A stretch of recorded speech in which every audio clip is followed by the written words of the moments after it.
всем. Меня зовут Умар, а это Зак и Дэвин. Дэвин будет всячески словесно оскорблять Зака. Этот видеоролик основан на событиях, происшедших в местечке, городке Арва. Мы посмотрим, будут ли люди чувствовать себя в безопасности, находясь рядом с мусульманином, или с тем, кто выглядит как мусульманин.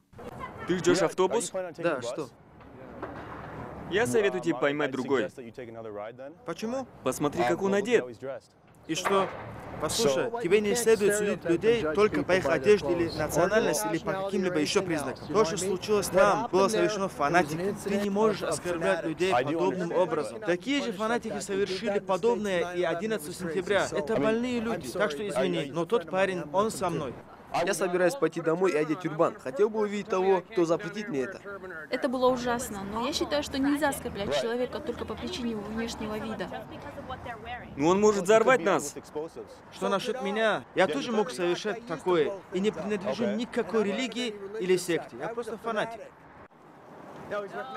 Ты и твоя девушка.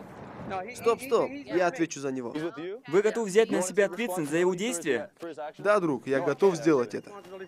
Знаешь ли ты, сколько у меня друзей-мусульман? Знаешь ли ты, что мусульмане против всего этого бреда, к которому призывают эти фанатики? Фанатики не должны стать причиной того, что мы возненавидим всех, кто на них похож. Он не выглядит подозрительным абсолютно. По-моему, ты выглядишь даже больше подозрительнее, чем он. Ты не можешь судить о книге по ее обложке. У нас нет права унижать человека, если он внешне похож на этих сумасшедших. Я не хочу быть с ним в одном автобусе. Никаких проблем. Подожди другой. Извините, вы можете пойти со мной.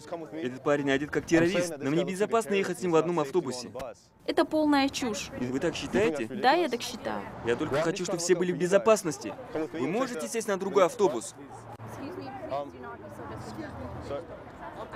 Я хочу, чтобы он сел в другой автобус. Нет, если ты не оставишь его в покое, я вызову полицию. После того, что произошло в Арва, в результате террористической атаки, я бы не был так уверен в этом парне. Тот парень был психически болен. Как ты можешь сравнивать их? А что, если он тоже психически болен? А что, если ты сам болен? Допустим. Но я не одет, как он. И вообще, я не хочу повторять того, что произошло в Хэмилтоне. Проваливай отсюда, что за чушь ты несешь? Как ты можешь говорить, что он террорист, судя только по его одежде? Если ты не ждешь автобус, тогда иди куда шел. Беспокоюсь за вас, ребята. Я не хочу, чтобы он ехал с вами в одном автобусе. Знаешь что? Я бы не хотел ехать в одном автобусе с тобой. Хорошо? Прекрасно. Хорошо. Но я говорю, что... Ты можешь не ехать, если ты не хочешь. Знаешь что? Он просто стал жертвой обстоятельств. Говорят, что это совершил ИГИЛ, но никто не знает наверняка. Да, это так. Что, если на нем пояс со взрывчаткой? А что, если этот пояс на тебе? Эй, друг, если у тебя есть проблемы, мы можем подняться наверх и решить их. Он должен пойти со мной. Почему он должен идти с тобой? Я хочу, чтобы он был подальше от этого здания. Он не пойдет с тобой. Эй, это социальный эксперимент. Проваливай отсюда, пока мы не избили тебя. Это социальный эксперимент. Честно говоря, я не запомнил их лиц. Вы не помните? Нет, они подошли со спины. Я не запомнил. Хорошо, нет проблем. Но вам лучше уйти отсюда. Хорошо. Если что, зовите на помощь. Наш эксперимент закончился не очень хорошо, но меня радует тот факт, что люди поддержали Зака, и я благодарен им за это.